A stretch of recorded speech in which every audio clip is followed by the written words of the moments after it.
मेरे बच्चे, इस ध्वनि को सुनते ही एक क्षण के लिए अपने सभी कार्य रोक दो। यदि संभव हो तो शांत बैठ जाओ, एक गहरी सांस लो और अपने हृदय पर अपना दाहिना हाथ रखो।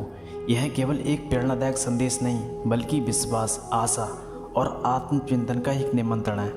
अगले कुछ मिनट केवल अपने लिए निकालो, अपने मन को शांत होने दो। मेरे प्रिय बच्चे, यदि आज तुम्हारा मन भारी है, यदि तुम्हारी आंखों में ऐसे प्रश्न हैं जिनका उत्तर तुम्हें अब तक नहीं मिला, यदि तुम्हारे हृदय में ऐसी पीड़ा छिपी है जिसे तुम दुनिया से नहीं कह पाए, तो विश्वास रखो कि परमेश्वर तुम्हारी हर भावना को जानते हैं। उनसे कुछ भी छिपा नहीं है। तुम्हारे चेहरे की मुस्कान चाहे दुनिया को दिखाई दे, लेकिन तुम्हारे मन का दर्द भी उनकी दृष्टि से ओझल नहीं है। आज का दिन तुम्हें याद दिलाने आया है कि तुम्हारा जीवन किसी सहयोग का परिणाम नहीं है, तुम्हें उद्देश्य के साथ बनाया गया है। हो सकता है पिछले कुछ समय में तुम्हें ऐसा लगा हो कि तुम्हारी प्रार्थनाएं अनसुनी रह गईं, तुम्हारी मेहनत का फल नहीं मिला और तुम्हारे सपने अधूरे रह गए। लेकिन कई बार परमेश्वर उत्तर देने से पहले हमें तैयार करते हैं, ताकि जब आशीष मिले तो हम उसे संभाल भी सकें। याद करो वे रातें जब तुमने चुपचाप आंखों से आंसू बहाए थे। याद करो वे सुबह जब तुमने मुस्कुराने का प्रयास किया, जबकि भीतर से पूरी तरह टूट चुके थे। याद करो वे क्षण जब तुम्हें लगा कि अब कोई तुम्हें समझने वाला नहीं बचा। उन सभी पलों में भी परमेश्वर तुम्हारे साथ थे।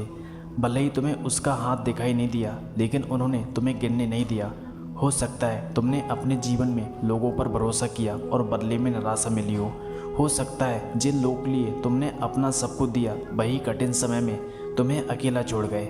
यह अनुभव दर्द देता है, लेकिन यही अनुभव तुम्हें यह भी सिखाता है कि सबसे अटल सहारा केवल परमेश्वर का प्रेम है। उनका साथ परिस्थितियों के साथ नहीं बदलता। मेरे बच्चे, आज से स्वयं से एक प्रश्न पूछो, क्या तुमने अपने जीवन की चिंता का भार अकेले उठाने की कोशिश की? क्या तुमने हर समस्या का समाधान केवल अपनी शक्ति से ढूंढना चाहा? यदि हाँ, तो अब समय है उस बोझ को परमेश्वर के चरणों में रख देने का। विश्वास कमजोरी नहीं, विश्वास वह शक्ति है जो सबसे अंधेरी रात में भी आशा का दीप जलाए रखती है। आज अपने मन में यह निश्चय करो कि तुम अतीत की हर गड़बड़ाहट को धीरे धीरे छोड़ना शुरू करोगे।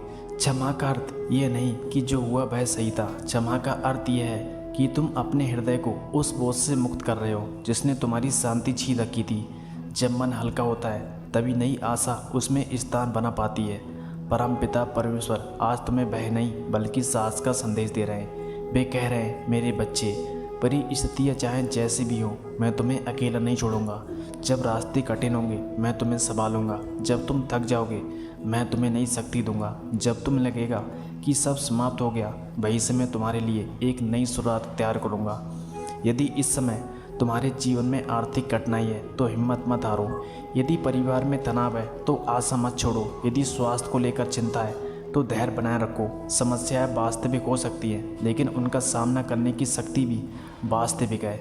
विश्वास का अर्थ ये नहीं कि चुनौतियों समाप्त हो जाए, बल्कि यह है कि तुम उनके बीच भी टूटोगे नहीं। मेरे प्रिय बच्चे, तुम्हारे भीतर जितनी क्षमता है उसका तुम्हें स्वयं भी पूरा अंदाजा नहीं है। परमेश्वर ने तुम्हें केवल संघर्ष करने के लिए नहीं बनाया, बल्कि सीखने, बढ़ने और दूसरों के जीवन में प्रकाश बनने के लिए बनाया है। इसलिए अपने आप को कभी छोटा मत समझो। तुम्हारी कहानी अभी पूरी नहीं हुई है। कई सुंदर अध्याय अभी लिखे जाने बाकी हैं। अब अपनी आंखें को छड़कनी बंद करो और मन ही मन कहो, हे परमपिता परमेश्वर, मैं अपना भय, अपनी चिंता और अपनी निराशा आपको सौंपता हूँ। मुझे सही मार्ग पर चलने की बुद्धि, कठिन समय में धैर्य और हर परिस्थिति में विश्वास बनाए रखने की शक्ति दीजिए। याद रखो, हर सुबह एक नया अवसर लेकर आती है। कल की असफलता आज का निर्णय नहीं करती। आज का सही कदम आने वाले कल की दिशा बदल सकता है। इसलिए अपने भीतर आशा का दीप जलाए रखो। छोटी छोटी प्रगति भी एक दिन बड़ी सफलता का आधार बनती है। यह संदेश किसी जादुई वादे के लिए नहीं, बल्कि तुम्हें यह याद दिलाने के लिए है कि परमेश्वर का प्रेम, धैर्य और मार्गदर्शन तुम्हारे साथ है। जब तुम विश्वास, परिश्रम और सही कर्म के साथ आगे बढ़ते हो, तब धीरे धीरे रास्ते खुलते जाते हैं और मन में नई शांति जन्म लेती है। मेरे प्रिय बच्चे, यदि तुम अभी भी इस संदेश के साथ अंत तक जुड़े हुए हो, तो यह केवल सहयोग नहीं, हो सकता है तुम्हारे जीवन में इस समय ऐसे प्रश्न हो जिनका उत्तर किसी इंसान के पास ना हो सकता है तुम्हारा हृदय ऐसी पीड़ा से गुजर रहा हो जिसे तुमने अपने किसी से साझा भी न किया हो। लेकिन आज एक पल के लिए अपने मन को शांत करने यह विश्वास करो कि परमपिता परमेश्वर तुम्हें मौन को भी सुनते हैं। उन्होंने तुम्हारे शब्दों की आवश्यकता नहीं होती क्योंकि वे तुम्हारे हृदय की हर धड़कन, हर भावना को पहले से जानते हैं। मेरे बच्चे, कितनी रातें ऐसी रही होंगी जब तुमने अपने आंसू किसी को दिखाए बिना तकिए में छिपा दिए। कितनी सुबह ऐसी आई होंगी जब चेहरे पर मुस्कान थी लेकिन भीतर टूटन का सन्नाटा पसरा हुआ था। दुनिया ने तुम्हें मजबूत समझा, पर केवल परमेश्वर जानते हैं कि तुम्हारे भीतर कितनी बार सब कुछ छोड़ देने का विचार आया और फिर भी तुमने हिम्मत नहीं हारी। यह तुम्हारी सबसे बड़ी विजय है कि तुम कठिनाइयों के बावजूद भी आज खड़े हो। कभी कभी जीवन हमें ऐसी राहों पर ले जाता है जहाँ चारों ओर केवल धुंध दिखाई देती है। हमें लगता है कि अब आगे बढ़ने का कोई अर्थ नहीं बचा, लेकिन ठीक ऐसी क्षणों में विश्वास की छोटी सी लौ सबसे अधिक चमकती है। परमेश्वर तुम्हें यह नहीं कहते कि रास्ता हमेशा आसान होगा, बल्कि वे यह वचन देते हैं कि कठिन रास्तों पर भी तुम अकेले नहीं चलोगे। जब तुम्हें लगेगा कि तुम्हारी शक्ति समाप्त हो गई, तभी उनका सहारा तुम्हें फिर से संभाल लेगा। तुमने कई बार लोगों पर भरोसा किया और बदले में निराशा मिली। जिनके लिए तुमने समय दिया, प्रेम दिया और अपना सर्वश्रेष्ठ दिया, उन्हीं में से कुछ लोगों ने तुम्हारी भावनाओं को समझने की बजाय तुम्हें अकेला छोड़ दिया। यह अनुभव दर्द देता है, लेकिन यह तुम्हें एक अनमोल सीख भी देता है। इंसान बदल सकते हैं, परिस्थितियाँ बदल सकती हैं, लेकिन परमेश्वर का प्रेम और उनकी उपस्थिति कभी नहीं बदलती। मेरे प्रिय बच्चे, आज अपने अतीत को दोष देना बंद करो। जो बीत गया वह तुम्हारी पहचान नहीं है। तुम्हारी पहचान तुम्हारा वर्तमान साहस और तुम्हारा भविष्य का विश्वास है। हो सकता है तुमने गलत निर्णय लिए हो सकता है कुछ अवसर तुम्हारे हाथ से निकल गए हों, लेकिन जब तक तुम्हारे भीतर सीखने और आगे बढ़ने की इच्छा जीवित है, तब तक तुम्हारी कहानी समाप्त नहीं हुई है। परमेश्वर टूटे हुए अध्यायों में से एक सुंदर पुस्तक लिख सकते हैं। आज अपने मन में यह निर्णय लो कि तुम भय के बजाय विश्वास को स्थान दोगे। हर सुबह जागकर अपनी पहली सोच चिंता नहीं बल्कि कृतज्ञता बनाओ। यह कहो, हे प्रभु, आज के यह दिन आपका उपहार है। मुझे सही सोच, सही निर्णय और सही कर्म करने की बुद्धि दीजिए। जहाँ मैं कमज़ोर हूँ वहाँ मुझे धैर्य दीजिए। जहाँ मैं भ्रमित हूँ वहाँ मुझे अपना मार्गदर्शन मिले। मेरे बच्चे, याद रखो, विश्वास केवल प्रार्थना तक सीमित नहीं होता। विश्वास तब भी दिखाई देता है जब तुम निराशा के बीच मुस्कुराने का प्रयास करते हो, जब तुम असफलता के बाद फिर से मेहनत करते हो, जब लोग तुम्हें रोकते हैं फिर भी तुम ईमानदारी के साथ आगे बढ़ते हो। यही वह क्षण होते हैं जब तुम्हारा चरित्र मजबूत बनता है और तुम्हारा भविष्य धीरे धीरे नई दिशा लेने लगता है। यदि तुम्हारे जीवन में आर्थिक कठिनाई है तो धैर्य रखो और अपने प्रयास जारी रखो। यदि परिवार में मतभेद है तो प्रेम और संवाद का मार्ग चुनो। यदि स्वास्थ्य को लेकर चिंता है तो उचित उपचार के साथ आशा भी बनाए रखो। परमेश्वर हमें केवल चमत्कार की प्रतीक्षा करना नहीं सिखाते, बल्कि सही कदम उठाने का साहस भी देते हैं। विश्वास और कर्म साथ चले तभी जीवन में स्थायी परिवर्तन आता है। मेरे प्रिय बच्चे, अपने भीतर छिपी उस शक्ति को पहचानो जिसे शायद तुमने स्वयं कभी मैप नहीं दिया। तुम केवल अपनी असफलताओं का योग नहीं हो, तुम अपनी अनुभवों, अपनी सीख, अपनी दया और अपने धैर्य को अपने साहस का सुंदर संगम हो। परमेश्वर ने तुम्हें किसी और की नकल बनने के लिए नहीं, बल्कि अपने उद्देश्य को पूरा करने के लिए बनाया है। इसलिए स्वयं को कभी कम मत आंको। आज मैं तुम्हें एक छोटी सी आध्यात्मिक आदत अपनाने के लिए कहना चाहता हूँ। दिन में कुछ मिनट शांत बैठो, अपनी सांसों पर ध्यान दो, अपने मन में परमेश्वर का धन्यवाद करो। उन बातों के लिए भी धन्यवाद दो जो अभी पूरी नहीं हुई, क्योंकि कई बार प्रतीक्षा भी हमें बेहतर इंसान बनाने का माध्यम होती है। कृतज्ञता धीरे धीरे मन की बेचैनी को कम करती है और आशा को मजबूत बनाती है। यदि आज तुम्हें लगता है कि दुनिया तुम्हें नहीं समझती, तो यह याद रखना कि तुम्हारा मूल लोगों की राय से तय नहीं होता। तुम्हारा मूल उस परमेश्वर की दृष्टि में है जिसने तुम्हें प्रेम से बनाया। इसलिए दूसरों की आलोचना को अपनी पहचान मत बनने दो। अपने चरित्र, अपने कर्म और अपने विश्वास को अपनी सबसे बड़ी पहचान बनाओ। मेरे प्रिय बच्चे, अपने भीतर कटुता मत रहने दो। क्षमा करना आसान नहीं होता, लेकिन क्षमा सबसे पहले तुम्हें ही मुक्त करती है। जब तुम मन का बोझ छोड़ते हो, तभी नई शांति तुम्हारे जीवन में प्रवेश करती है। इसका अर्थ ये नहीं कि तुम हर गलत व्यवहार को स्वीकार कर लो, बल्कि इसका अर्थ यह है कि तुम अपने हृदय को घृणा का कैदी नहीं बनने देते। आज अपने आप से एक वचन लो, चाहे परिस्थितियाँ कितनी भी कठिन क्यों न हो, मैं सत्य का मार्ग नहीं छोड़ूंगा। मैं ईमानदारी से मेहनत करूंगा। मैं अपने परिवार से प्रेम करूंगा। मैं अपने मन को निराशा के बजाय आशा से भरूंगा। और सबसे बढ़कर मैं हर दिन यह विश्वास रखूंगा कि परमेश्वर मुझे सही दिशा में ले जा रहे हैं। भले ही आज मुझे पूरी राह दिखाई ना दे रही हो। अब अपनी आंखें एक क्षण के लिए बंद करो और मन ही मन कहो, हे परमपिता परमेश्वर, मैं अपना भय, अपनी चिंता, अपनी निराशा और अपना भविष्य आपके हाथों में सौंपता हूँ। मुझे सही निर्णय लेने की बुद्धि, कठिन समय में धैर्य, दूसरों के प्रति प्रेम, अपने भीतर विश्वास और हर परिस्थिति में आपका मार्ग देखने की समझ दीजिए। मुझे ऐसा जीवन जीने की शक्ति दीजिए जिससे मेरे कर्मों में आपकी महिमा दिखाई दे और मैं अपने साथ साथ दूसरों के लिए भी आशा का कारण बन सकूं। आमीन। मेरे प्रिय बच्चे, यदि यह संदेश तुम्हारे हृदय को स्पर्श कर रहा है तो इसे केवल सुनकर मत छोड़ो। आज से अपने जीवन में एक छोटा सा परिवर्तन अवश्य लाओ। एक अच्छी आदत शुरू करो, किसी की सहायता करो, अपने परिवार के साथ प्रेम से बात करो, हर दिन कुछ क्षण परमेश्वर का धन्यवाद करो। यही छोटे छोटे कदम समय के साथ तुम्हारे जीवन में बड़े परिवर्तन का आधार बनेंगे। मेरे प्रिय बच्चे, यदि तुम अभी भी इस पवित्र संदेश को पूरे मन से सुन रहे हो तो अपने हृदय में यह विश्वास बनाए रखो, तुम्हारा एक भी क्षण व्यर्थ नहीं जा रहा।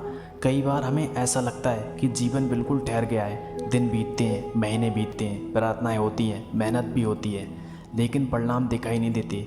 ऐसे समय में मन सबसे यही प्रश्न करता है, हे प्रभु, क्या आपने मुझे भुला दिया? लेकिन आज मैं तुम्हें पूरे विश्वास के साथ कहना चाहता हूँ कि परमेश्वर कभी अपने किसी भी बच्चे को नहीं भूलते। उनका मौन उनकी अनुपस्थिति नहीं बल्कि उनकी गहरी कार्य प्रक्रिया का संकेत हो सकता है। मेरे बच्चे, एक बीज जब मिट्टी के भीतर दबाया जाता है तब बाहर से देखने वालों को लगता है कि सब कुछ समाप्त हो गया, लेकिन उसी अंधेरी मिट्टी के भीतर उसका सबसे महत्वपूर्ण परिवर्तन शुरू होता है। जब वह जड़ें बनाता है, स्वयं को मजबूत करता है और सही समय आने पर धरती को चीरकर प्रकाश की ओर बढ़ता है, ठीक उसी प्रकार तुम्हारे जीवन के वे दिन जो तुम्हें सबसे कठिन और सबसे शांत लगते हैं, संभव है कि वह दिन तुम्हारे भविष्य की सबसे मजबूत नींव तैयार कर रहे हैं। तुमने कई बार अपने प्रयासों का परिणाम तुरंत चाहा होगा। तुमने सोचा होगा कि आज मेहनत करूं, कल सफलता मिल जाए, लेकिन जीवन का हर मूल्यवान फल समय मांगता है। धैर्य केवल प्रतीक्षा करना नहीं बल्कि प्रतीक्षा के दौरान भी सही दिशा में चलते रहना है। परमेश्वर तुम्हें केवल मंजिल नहीं देना चाहते, वे तुम्हें ऐसा व्यक्ति भी बनाना चाहते हैं जो उस मंजिल को संभाल सके और उसका सही उपयोग कर सके। मेरे प्रिय बच्चे, आज अपने अतीत को नए दृष्टिकोण से देखो। जिन असफलताओं को तुम अभिशाप समझते रहे, संभव है उन्होंने तुम्हें गलत रास्तों से बचाया। जिन बंद दरवाजों पर तुमने बरसों तक दुख बनाया, संभव है वे दरवाजे तुम्हारे लिए उचित ही ना रहे हों। जीवन में हर नहीं हमेशा हानि नहीं होती, कभी कभी वही नहीं भविष्य की किसी बड़े हाँ की तैयारी होती है।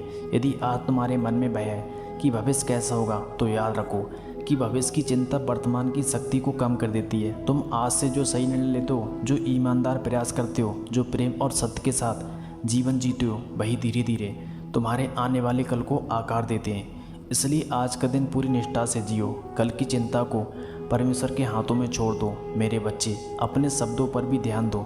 जब तुम बार बार कहते हो कि मैं कुछ नहीं कर सकता, मेरे साथ कभी अच्छा नहीं होगा, मेरी किस्मत खराब है, तो तुम्हारा मन भी उन्हीं विचारों के अनुसार कमज़ोर होने लगता है। इसके स्थान पर अपने आप से कहो, मैं सीख रहा हूँ, मैं आगे बढ़ रहा हूँ, मैं हर दिन पहले से बेहतर बनने का प्रयास कर रहा हूँ। परमेश्वर मुझे सही दिशा में ले जा रहे हैं। सकारात्मक शब्द जादू नहीं करते, लेकिन वे तुम्हारे मन को सही दिशा में कार्य करने के लिए प्रेरित अवश्य करते हैं। मेरे प्रिय बच्चे, कभी अपने जीवन की तुलना दूसरों की सफलता से मत करना। किसी की यात्रा तेज होती है, किसी की धीमी, कोई जल्दी सीखता है, कोई अनुभव से सीखता है। परमेश्वर प्रत्येक व्यक्ति के लिए अलग योजना रखते हैं, इसलिए अपनी गति को स्वीकार करो और निरंतर आगे बढ़ते रहो। जो व्यक्ति रुकता नहीं, वह दिन बस अपने लक्ष्य के निकट पहुंचता है। आज मैं तुम्हें एक और महत्वपूर्ण बात बताना चाहता हूँ। अपने जीवन में कृतज्ञता के स्थान दो। हर दिन 3 ऐसी बातों के लिए धन्यवाद दो जो तुम्हारे पास हैं। शायद तुम्हारे पास स्वस्थ शरीर है, शायद तुम्हारे पास परिवार है, शायद सीखने का अवसर है, शायद आज भी तुम्हारे भीतर नई शुरुआत करने की इच्छा है। कृतज्ञता अभाव को नहीं मिटाती, लेकिन वह मन को आशा से भर देती है और आशा ही आगे बढ़ने की सबसे बड़ी शक्ति है। यदि तुम्हारे जीवन में ऐसे लोग हैं जो तुम्हें निराश करते हैं, तुम्हारे सपनों का मजाक उड़ाते हैं या तुम्हें बार बार नीचे गिराने का प्रयास करते हैं, तो उनसे घृणा मत करो। उनके व्यवहार से सीखो कि तुम्हें स्वयं वैसा नहीं बनना है। अपने चरित्र की रक्षा करो, विनम्र रहो लेकिन कमज़ोर नहीं, दयालु रहो लेकिन अन्याय को स्वीकार मत करो, प्रेम करो लेकिन अपनी आत्मसम्मान की कीमत पर नहीं। मेरे बच्चे, याद रखो, परमेश्वर तुम्हें केवल आशीष देने के लिए नहीं बुलाते, बल्कि दूसरों के लिए भी आशीष बनने के लिए बुलाते हैं। यदि तुम्हारे पास एक अच्छा शब्द है, किसी का उत्साह बढ़ाने का अवसर है, किसी की सहायता करने की क्षमता है, तो उसे मत रोको। जब तुम किसी और के जीवन में प्रकाश बनते हो, तो तुम्हारे अपने जीवन में भी आशा की रोशनी और प्रबल हो जाती है। अब अपने हृदय पर हाथ रखकर मन ही मन प्रार्थना करो, हे परमपिता परमेश्वर, जब मैं आधीर हो जाऊं तब मुझे धैर्य दीजिए, जब मैं भयभीत हो जाऊं तब मुझे साथ दीजिए, जब मैं भ्रमित हो जाऊं तब मुझे सही मार्ग दिखाइए। मेरे भीतर ऐसा विश्वास उत्पन्न कीजिए जो परिस्थितियों पर नहीं बल्कि आपके प्रेम और मार्गदर्शन पर आधारित हो। मुझे ऐसा जीवन देने की प्रेरणा दीजिए जिसमें मेरे विचार, मेरे शब्द और मेरे कर्म दूसरों के लिए भी आशा का कारण बने। मेरे बच्चे, तुम्हारी यात्रा अभी समाप्त नहीं हुई है। हो सकता है आज तुम केवल छोटे परिवर्तन देख पा रहे हो, लेकिन याद रखो, बड़े वृक्ष भी एक छोटे बीज से ही आरंभ होते हैं। इसलिए हर दिन विश्वास के साथ एक सही कदम उठाते रहो। परमेश्वर के समय पर भरोसा रखो, अपने प्रयासों को ईमानदारी से जारी रखो और अपने हृदय को आशा से भरा रखो। मेरे प्रिय बच्चे, याद रखना, परिस्थितियाँ बदल सकती हैं, लोग बदल सकते हैं, लेकिन प्रभु यीशु मसीह का प्रेम कभी नहीं बदलता। अपने हर दिन की शुरुआत और अंत उनकी प्रार्थना के साथ करो, क्योंकि जो व्यक्ति प्रभु पर भरोसा रखता है वह कभी अकेला नहीं चलता। यदि इस संदेश ने आपके हृदय को स्पर्श किया है तो नीचे आमीन लिखकर अपने विश्वास को व्यक्त करो। वीडियो को लाइक करो, चैनल को सब्सक्राइब करो और इस संदेश को उन लोगों तक भी पहुंचाओ जिन्हें आज आशा और प्रार्थना की सबसे अधिक आवश्यकता है। प्रभु यीशु मसीह की शांति, प्रेम और अनुग्रह आप और आपके पूरे परिवार पर सदा बना रहे। आमीन।